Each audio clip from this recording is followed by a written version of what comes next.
Les populations les plus pauvres sont celles qui vont être les plus impactées par le dérèglement climatique. Et ce que nous cherchons, en fait, c'est que la question du développement durable prenne effectivement en compte toutes les trois composantes du développement durable, qui sont la dimension de l'économie, la dimension sociale de la lutte contre la pauvreté et la dimension de protection de l'environnement.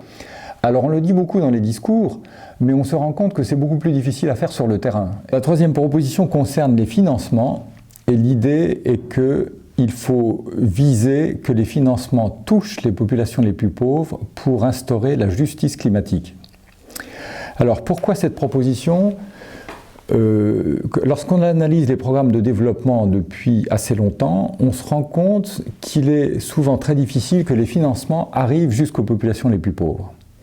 En réalité, quand on se promène dans les quartiers les plus pauvres des pays d'Afrique, un continent qui quand même a fait l'objet de beaucoup d'aides publiques au développement, vraiment on se demande souvent mais où est passée cette aide au développement ? Et on sait très bien qu'il y a de nombreux mécanismes qui font que l'aide est captée par les populations moins défavorisées. Nous craignons que ça soit la même chose dans la lutte contre le dérèglement climatique. Par exemple avec l'ouragan Katrina à la Nouvelle-Orléans, qui a d'abord affecté beaucoup plus les populations les plus pauvres qui n'ont pas pu fuir les lieux au moment de l'ouragan comme les autres, parce qu'elles n'avaient pas les moyens et puis elles n'avaient pas de lieu où se réfugier.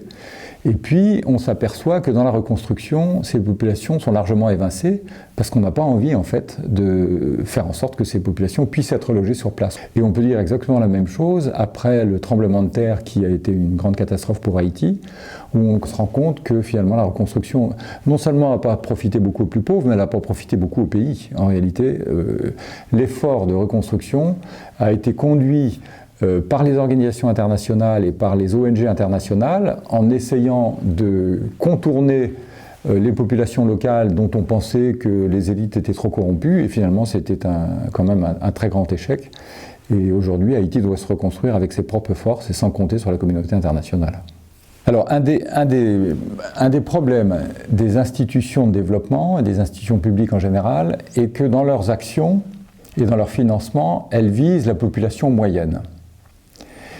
Et viser la population moyenne, ça peut être, là encore, marginaliser les plus pauvres. Là encore, on a beaucoup d'exemples de ça. Je pense à la rénovation d'un marché aux poissons dans une grande ville d'un pays d'Afrique de l'Est. Les commerçants qui maintenant restent sur le marché aux poissons, eh bien, ce sont les commerçants qui avaient des papiers d'identité, qui étaient reconnus, et tous ceux qui avaient un petit travail informel, qui vivaient en ramassant des morceaux de bois pour faire cuire le poisson, qui vidaient les poissons, etc., ben, tout cela sont complètement évincés maintenant. Dans le dérèglement climatique, on craint fort que ces mêmes processus soient à l'œuvre. Et que, je vais employer une expression peut-être assez forte, mais je crois assez juste, les plus pauvres en réalité soient considérés comme un dommage collatéral. Et ça, c'est vraiment un très grand risque. Et pour éviter ça, nous pensons qu'il faudrait que dans tous les programmes de développement et de lutte contre le dérèglement climatique, qui devraient associer les deux, des personnes connaissant bien ces milieux pauvres, voire venant de ces milieux pauvres, puisque dans les quartiers pauvres, vous avez souvent des leaders de quartier qui sont très enracinés dans leur communauté, qui puissent faire remonter aux financeurs les demandes, les attentes des communautés de base, que vraiment on y réponde et qu'on ne laisse pas de côté les populations concernées.